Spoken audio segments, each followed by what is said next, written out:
Amém, meus irmãos, louvado seja Deus. Como foi falado, sou o pastor Marcos Ribeiro. Eu estou com a minha família, irmã Leide Dayana está aqui presente à frente, minha esposa, irmã Sara, irmão Anthony.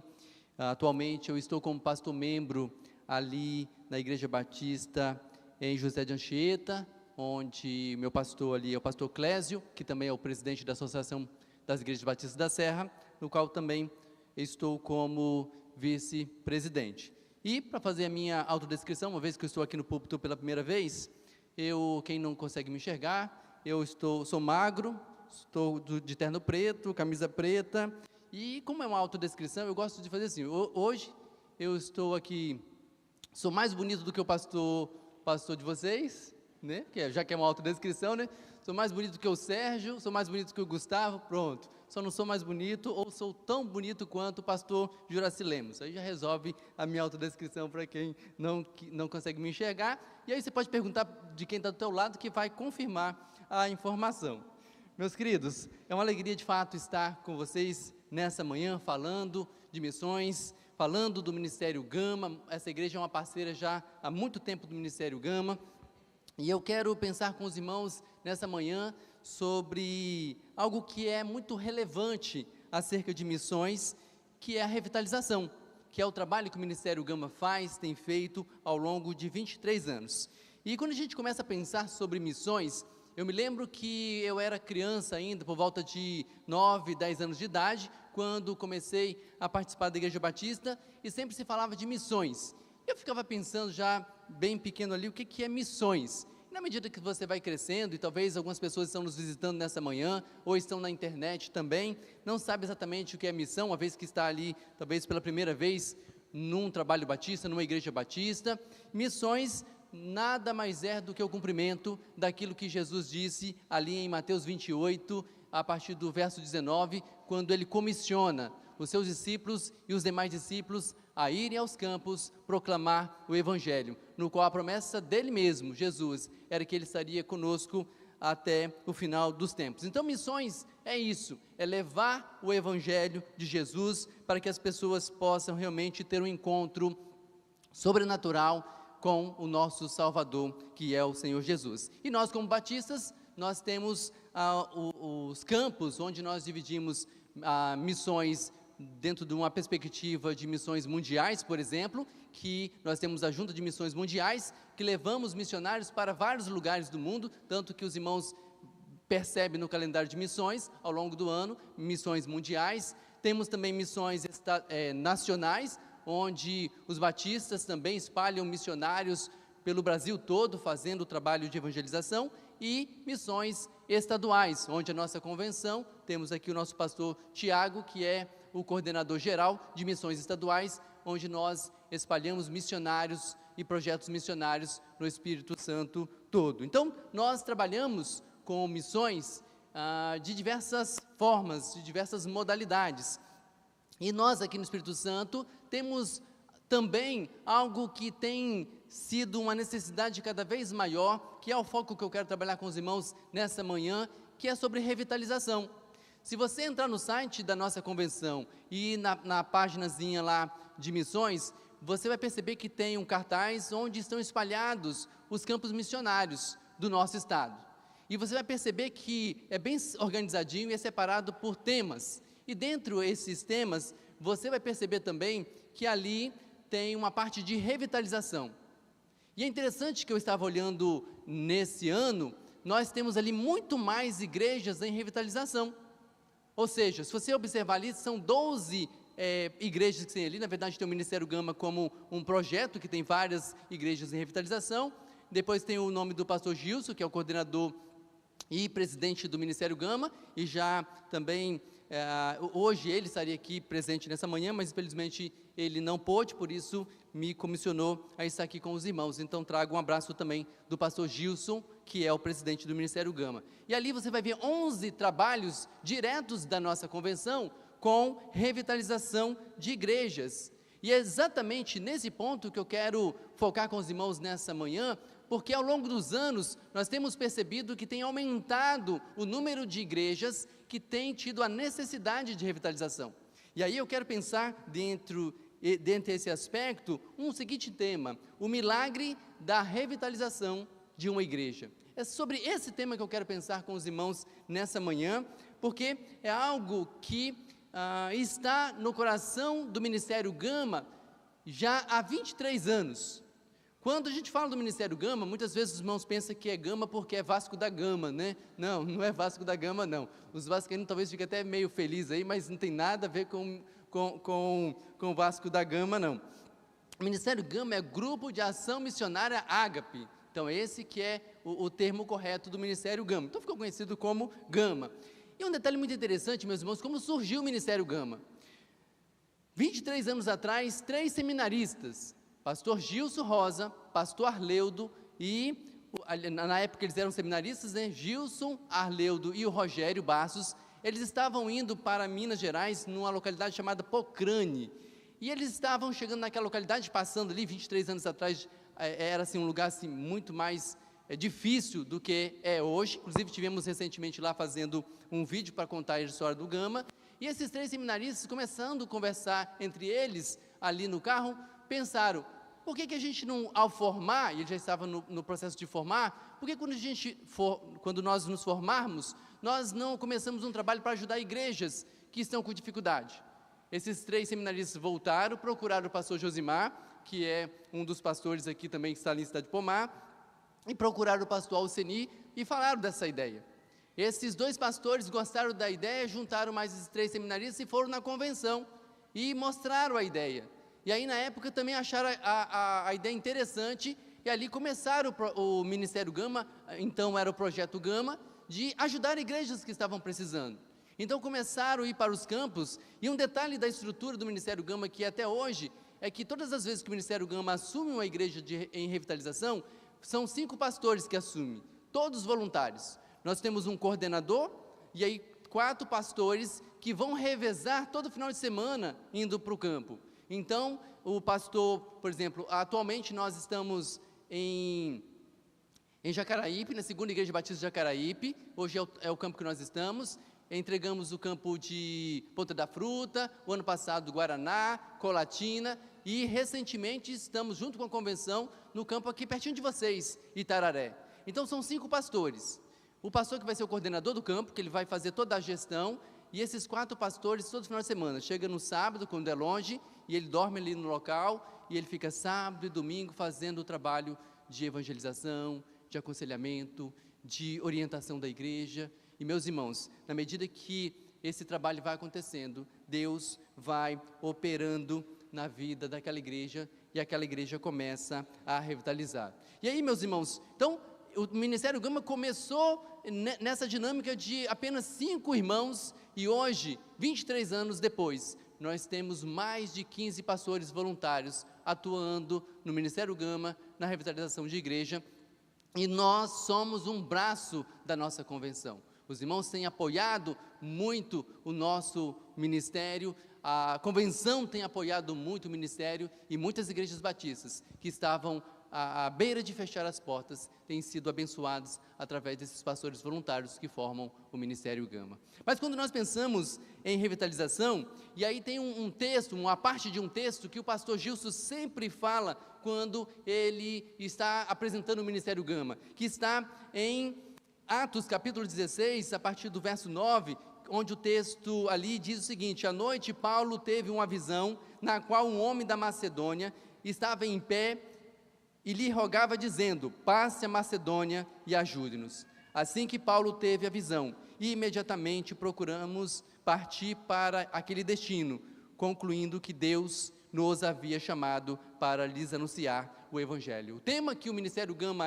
usa é: passe a Macedônia e ajude-nos. Porque exatamente nessa dinâmica, quando o Ministério Gama chega numa igreja que precisa de revitalização, nós começamos a atuar. O ano passado os irmãos estiveram ali em Guaraná e viram uma das igrejas que nós estamos revitalizando. Nós tivemos ali uma ação social, muitas pessoas foram impactadas com esse trabalho que os irmãos aqui dessa amada igreja já realiza e tem realizado também junto com o Ministério Gama, e muitas outras atividades que nós vamos atuando ali no campo, fazendo com que a comunidade comece a olhar para aquela igreja e comece a entender que Jesus vai operar e está operando naquela igreja.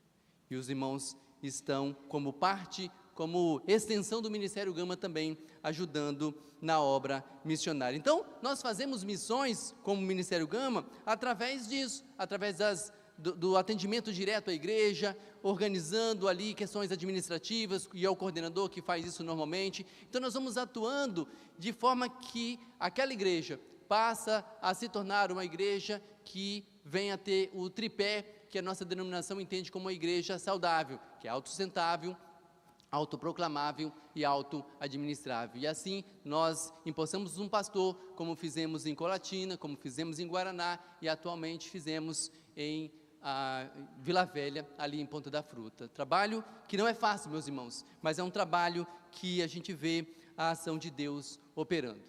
Mas quando nós pensamos em revitalização também, e voltando para o tema, o milagre da revitalização de uma igreja, nós voltamos também para o texto sagrado que em Mateus capítulo 16, no verso 18, a parte B, diz que as portas do inferno não prevalecerão contra a igreja.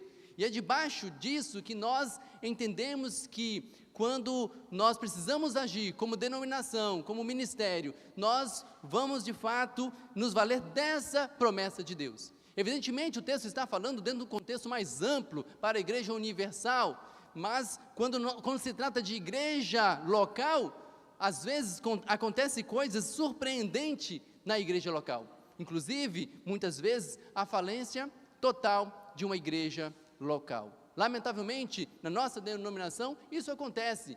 E existem vários fatores por que isso acontece. E quando nós pensamos na dinâmica de o milagre da revitalização de uma igreja, que vocês aqui também fazem parte, quando nós como Ministério Gama estamos atuando, como nós como Ministério Gama vamos começar, e já começamos essa semana, aqui numa igreja próxima de vocês, que é a igreja de Itararé, que já faça um desafio também a vocês, a estarem junto conosco ali, naquele trabalho, que vai ser um trabalho desafiador em vários aspectos.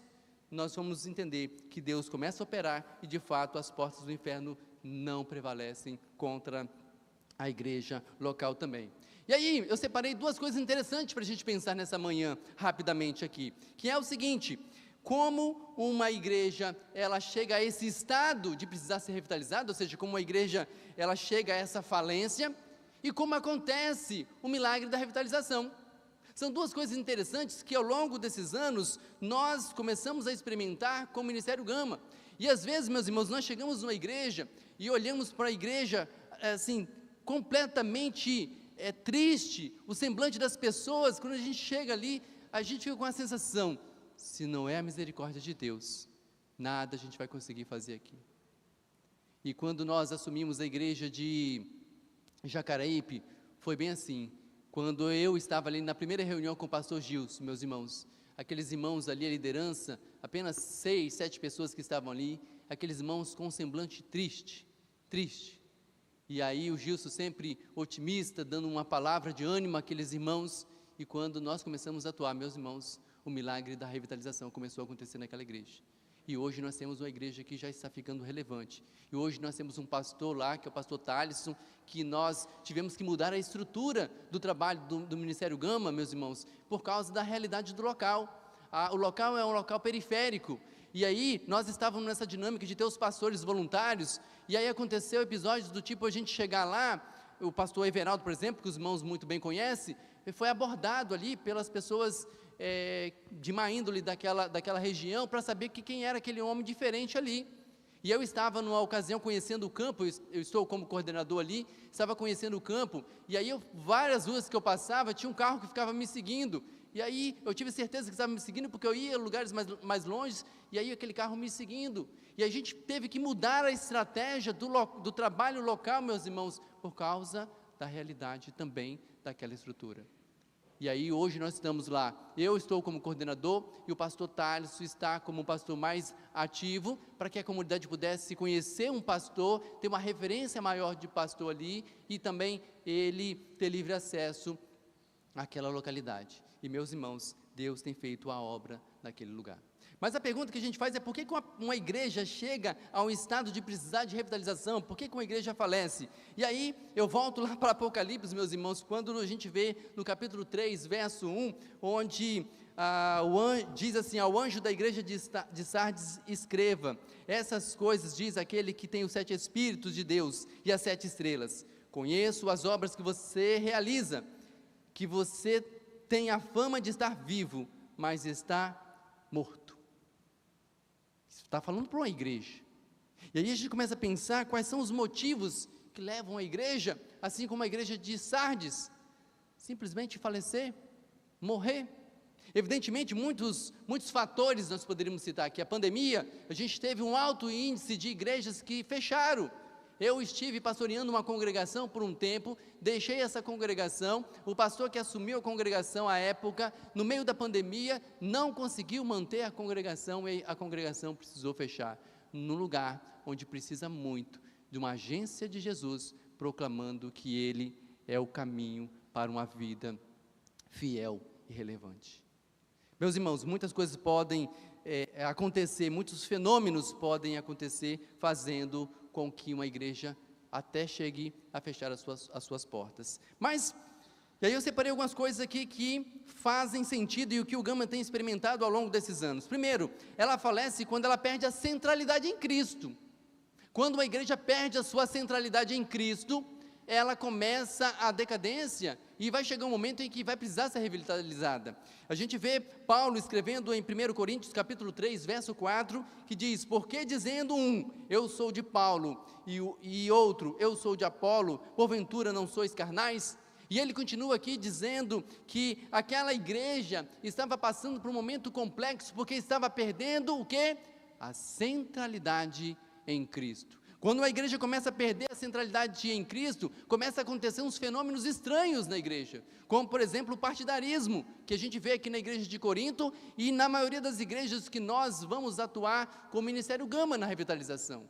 A igreja também começa um processo de egoísmo, os irmãos ali começam num processo de egoísmo, e aí fica um negócio complexo, aquela igreja que deveria ter essa identidade da comunhão, começa a perder isso.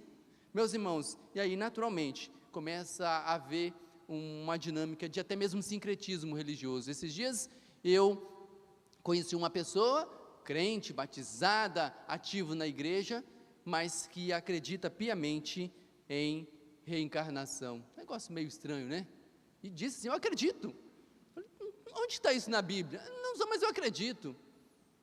Infelizmente a gente tem percebido que esse sincretismo tem acontecido, e às vezes quando a gente vai revitalizar a igreja, ela está toda bagunçada na sua doutrina, e nós precisamos trabalhar nisso também. Meus irmãos, é um grande desafio para o Ministério Gama, quando ele vê uma igreja que perde a sua centralidade em Cristo, e essa igreja começa a perder essa centralidade em Cristo, ela começa a afundar. E aí eu me lembro de Pedro, quando estava ali no barco, e que Jesus pede ele para poder sair, em Mateus capítulo 14, e quando ele sai, ele começa a caminhar firme em direção a Jesus, e às vezes a igreja começa assim, se torna uma igreja relevante. Aqui a gente viu o relatório do pastor Gustavo, falando sobre as igrejas que foram emancipadas. A igreja começa com um fôlego, mas de repente ela começa a perder a centralidade em Cristo, ela passa a fazer como Pedro, e começa a olhar para o lado, e na medida que ela começa a olhar para o lado, meus irmãos, ela começa a afundar diante da cruz de Cristo.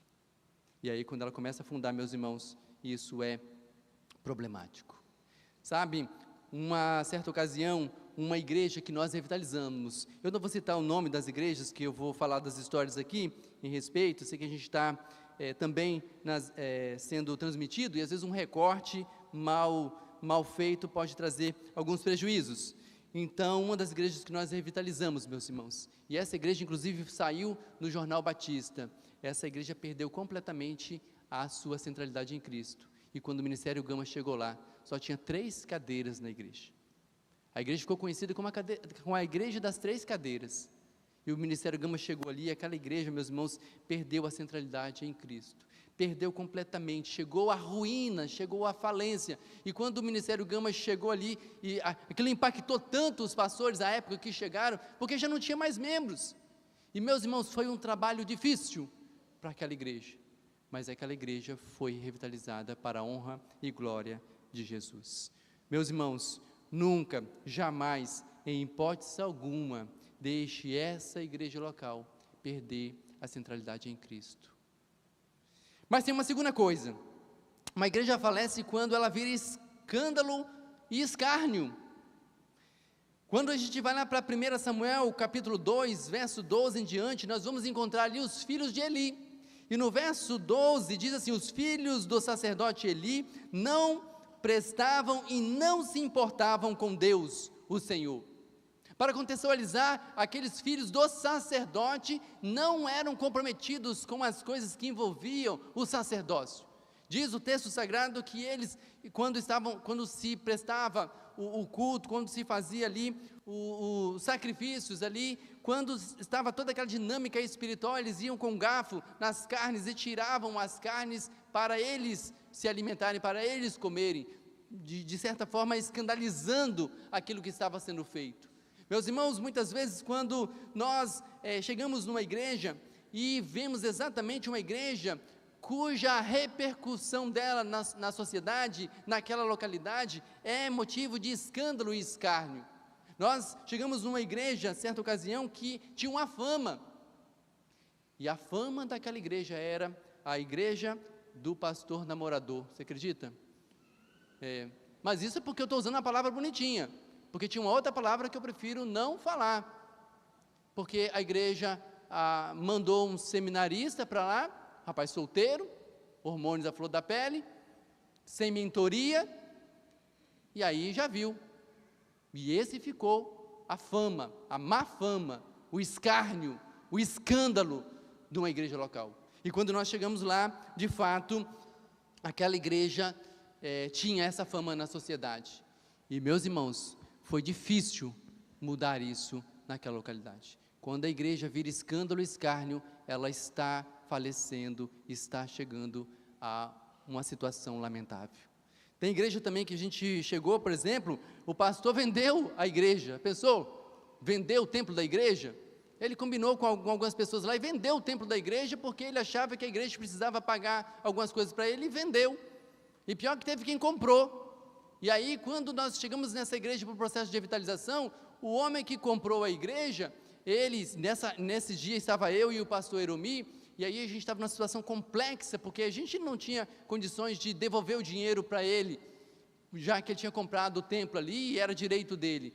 Mas quando a gente chegou para conversar com ele, ele disse assim para mim: pastor Eromi, as minhas coisas eu resolvo na bala. Aí os irmãos imaginam eu, forte, parrudo do jeito que sou, olhei para o pastor Eromi assim, aí as pernas, né, a gente já começa, né, daquelas tremidas assim, falei, e agora? E o homem era delegado, você acredita? Aposentado, falei, misericórdia, e agora? Pastor Eromi é advogado, eu falei, o que a gente vai resolver agora? Meus irmãos, sabe o que aconteceu? Ao final, aquele homem se converteu, e aquele homem doou o templo para a igreja. Quando a gente fala o milagre da revitalização, nós estamos falando sobre isso, meus irmãos, e vocês fazem parte dessa história também. Claro, teve outro lugar também nessa igreja das duas cadeiras, que o templo foi profanado, havia até tráfico de drogas no templo da igreja, já estava tudo fechado, e o Ministério Gama, quando chegou, meus irmãos, precisou ficar vários meses fazendo culto na praça, nem no templo o Ministério Gama fazia os cultos, porque ali o templo tinha sido profanado, as pessoas não iam ali. Então começou a ser um trabalho gradual, bem de formiguinha, para que as pessoas pudessem olhar novamente para aquela igreja, e ela se tornou uma igreja relevante. Meus queridos, é o desafio que nós temos de pensar que a igreja, quando ela de fato se torna um escárnio, um escândalo, ela acaba entrando no processo de falência, e precisa que Deus haja de forma sobrenatural para uma revitalização. Portanto, que tipo de reputação, e aí eu faço uma pergunta a essa igreja, de forma até mesmo retórica, porque a gente já sabe qual é a reputação dessa igreja nessa localidade, em toda a nossa denominação, que tipo de reputação essa igreja tem nessa sociedade local? E a gente pode ter a alegria de dizer que ela é uma igreja relevante. Mas uma igreja falece também quando ela perde a comunhão, ou quando a comunhão não é genuína. A gente volta para Romanos 12, Paulo falando ali a partir do verso 4, que fazendo uma análise, uma comparação da igreja com o corpo, e aí no verso 4 e 5 diz, porque assim como um só corpo temos muitos membros, mas nem todos os membros têm a mesma função, assim também nós, embora sejamos muitos, somos um só corpo em Cristo e membros uns dos outros. Meus irmãos, essa analogia é uma analogia que mostra muito forte que a igreja ela precisa estar nesse alinhamento, onde cada irmão vai ter ali o desenvolvimento do seu dom, do seu talento, e o Espírito Santo vai dotando de fato as pessoas a desenvolverem isso. Mas quando a igreja ela perde a comunhão, acontece como uma das igrejas que convidaram o pastor Gilson, presidente do Gama, para estar ali, porque queriam que o Ministério Gama assumisse essa igreja. E o vice-presidente da igreja disse para o pastor Gilson à época: pastor, essa igreja está na UTI, as últimas para morrer.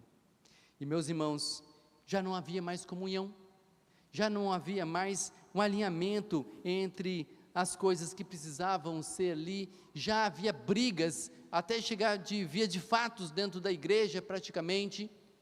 Mas quando a gente percebe que Deus começa a operar, essa operação de fato leva uma igreja, mesmo que esteja na UTI, ou mesmo que ela esteja morta, ela entra no processo de revitalização e se torna uma igreja relevante. Meus irmãos, o grande desafio para nós é nunca deixar que uma igreja chegue a esse caos. E é claro que poderíamos falar muitos outros motivos que podem levar uma igreja a enfraquecer. Igrejas como a gente não pegou grandes problemas, mas uma igreja que envelheceu junto com o pastor. A igreja passou muitos anos, a igreja amava o pastor e o pastor foi envelhecendo, e a igreja foi envelhecendo até o ponto que ele falou assim: quero me aposentar. Só que aí a igreja já estava tão pequenininha, e os membros já mais velhinhos igual ele, quando olha para um lado, cadê as gerações? Não tinha mais as gerações, e agora? Aí o pastor quer aposentar, não consegue se aposentar, porque não tem mais gente na igreja. São situações que a gente percebe, mas que, para a honra e glória de Deus, e a ação de pastores voluntários do Ministério Gama e outros projetos da nossa denominação, igrejas têm sido relevantes e revitalizadas. Mas, como eu disse, são dois aspectos que eu gostaria de pensar com os irmãos: aqueles aspectos que levam a igreja a falecer, mas os aspectos que levam a igreja a regenerar. E para poder falar sobre regeneração, meus irmãos de igreja, não tem outro texto senão Atos capítulo 2, a partir do verso 42, que é um texto que os irmãos conhecem muito bem, e eu faço a leitura de apenas algumas partes aqui. Perseveravam na doutrina dos apóstolos, na comunhão, no partir do pão e nas orações. Cada dia, em cada alma havia temor, e muitos prodígios e sinais eram feitos por meio dos apóstolos. E o texto vai continuando, até que no final do texto, verso 47 diz: louvando a Deus e contando com a simpatia de todo o povo. Enquanto isso, o Senhor lhes acrescentava dia a dia aqueles que eram sendo salvos. Meus irmãos, uma das coisas que levam a igreja a regenerar, sabe o que é? A experimentar, ou quando ela experimenta um amor genuíno, como a gente vê aqui em Atos, no capítulo 2, que a igreja, quando ela começa a experimentar uma comunhão genuína, ela começa a se revitalizar, a regenerar. E aí, meus irmãos, eu me lembro de uma história de uma das igrejas que nós estávamos em revitalização. Nós tínhamos um problema naquela igreja que precisava fazer um muro de arrimo. E essa igreja, uma igreja pequena, uma igreja de bairro, não tinha muitas condições, com muita dificuldade conseguimos os materiais para construir o muro de arrimo. Só que faltava um outro problema, que era a mão de obra, que também era cara.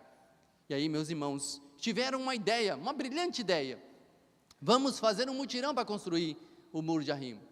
Só que aí, o problema é o seguinte: mas ninguém tem tempo para poder construir. E aí alguém teve uma ideia: então vamos fazer de noite. Meus irmãos, aqueles irmãos, nessa atitude de comunhão, começavam 7 horas da noite, e iam até quase meia-noite construindo aquele muro de arrimo. E essa comunhão fez com que aquele muro fosse construído. E sabe o que as pessoas passavam? Porque é estranho, né? Um monte de gente trabalhando na obra de noite. E aí as pessoas começaram a olhar para aquela igreja e pensar: tem comunhão nessa igreja. E as pessoas começaram a participar também. Sabe, meus irmãos, o grande desafio para nós é termos essa plenitude, esse fenômeno, esse termômetro da comunhão em nossa igreja. Quando a gente começa a experimentar isso através da revitalização, meus irmãos, é uma forma que nós começamos a ver Deus operar na vida daquelas pessoas, e a própria igreja começa a ter ânimo, como a gente viu na igreja de Jacareípe, que eu citei, que os irmãos estavam tristes, mas quando nós começamos um processo de acolhimento, de levar aquela igreja a ter comunhão, meus irmãos, aquela igreja começou a desenvolver, aquela igreja começou a crescer. É claro que tem muitas coisas que nós precisamos levar em consideração sobre uma comunhão genuína. Primeiro, um amor sem interesse. Nós temos que ajustar e ajudar os irmãos a entenderem isso também ali na igreja local. Ter relacionamentos intencionais com as pessoas. E ter uma paciência do tamanho de Jó, meus irmãos, porque os irmãos já sabem que lidar com gente é difícil, e lidar com crente é pior ainda. Então nós temos que ter muita paciência e misericórdia, porque senão não tem comunhão, meus irmãos, e se não tem comunhão, uma igreja em revitalização, não tem crescimento. Meus queridos, também uma igreja, ela se regenera, quando ela conecta-se com a missão. No verso 46 do texto de Atos 2, que eu não li, diz que diariamente perseveravam unânimes no templo, e partiam o pão de casa em casa, e tomavam as suas refeições com alegria e singeleza de coração. Meus irmãos, quando a igreja está conectada com a missão, é como colocar a igreja no trilho, e aí depois que coloca a igreja no trilho, faz com que essa igreja vá para uma rota certa, e depois que essa rota está certa, vai fazendo com que ela no trilho, na rota certa, e na velocidade adequada, para que ela possa crescer. E quando nós acertamos essa métrica, meus irmãos, a igreja começa a experimentar o milagre da regeneração.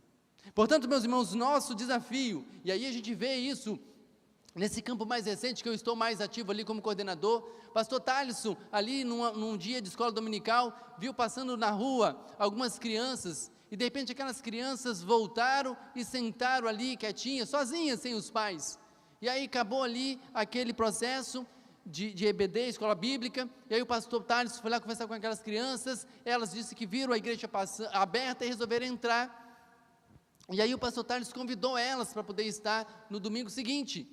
Só que elas chegaram no domingo seguinte meio atrasadas, e aí veio 3 irmãozinhos, se eu não me engano, e mais uma outra criança, e aí, meus irmãos, o pastor Thaleson começou a atuar ali, os pais nem sabiam onde estavam aquelas crianças. Resultado, a igreja que não tinha nem criança, hoje nós estamos com a necessidade real de pessoas para atuar no ministério infantil, porque a esposa do pastor Thaleson ganhou neném essa semana, e ela que estava cuidando ali, mas estamos precisando de recursos humanos para cuidar daquelas crianças ali. E meus irmãos, são crianças que o grande desafio é os coordenadores, a equipe, ter muita paciência, amor, porque são crianças que muitas vezes não têm disciplina nenhuma. Então, e aí é um desafio trabalhar com aquelas crianças, mas com amor, dedicação e evangelho, porque o evangelho transforma, meus irmãos. Se tem um negócio que faz o ser humano modificar, é o tal da escola bíblica. Se tem um negócio que faz a criança desenvolver, é a escola bíblica. É uma escola para a vida, e muitas vezes nós deixamos de trazer as nossas crianças, e a gente vê crianças como Jacareípe, sedentas, seus pais não sabem nem onde estão, e aquela criança chega na igreja sozinha, meus irmãos, sedenta de Jesus. Portanto, é preciso que nós fazemos com que a igreja seja conectada. E por último, meus irmãos, uma igreja regenera quando os novos membros fazem parte da família.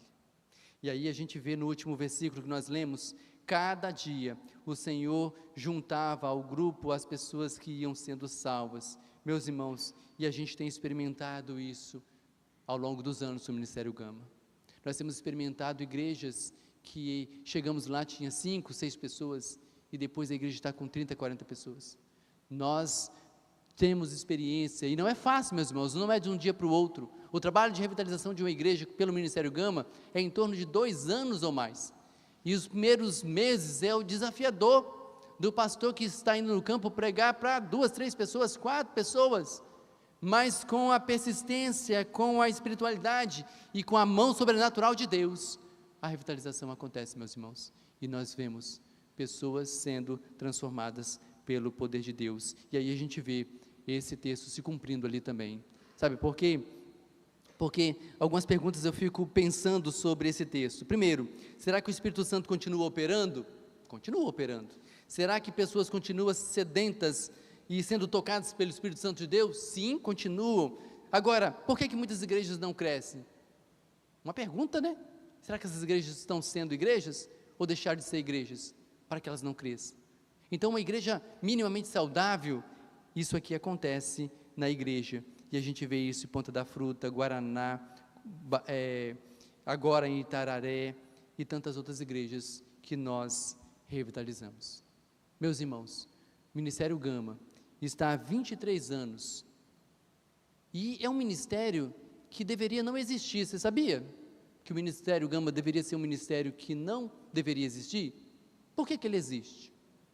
Porque tem igreja para revitalizar. Se não tivesse igreja para revitalizar, só precisava ter pastores, seria um Ministério Gama para plantar igreja. Mas só existe porque tem igreja para revitalizar. E meu desafio para nós é que o Ministério Gama ele mude a sua estrutura e passe a chegar um momento em que, ao invés de ter igreja para revitalizar, nós possamos plantar campos, porque todas as igrejas plantadas e o Espírito Santo agindo nelas, elas se tornem cada vez mais relevantes. E aí elas ajudem outras igrejas a crescer. E aí a gente volta ao nosso tema, sabe por quê? Porque Jesus é o caminho para uma vida fiel e relevante. Você não fala rápido, não é, se falar rápido, vai falar irrelevante, aí vai complicar, né, pastor Tiago? Ou o pastor Tiago não, o pastor Gustavo. Irrelevante. Ministério Gama tem sido relevante. Você tem sido relevante junto com o Ministério Gama, através da ajuda de vocês. Deus abençoe. Muito obrigado, pastor Marcelo.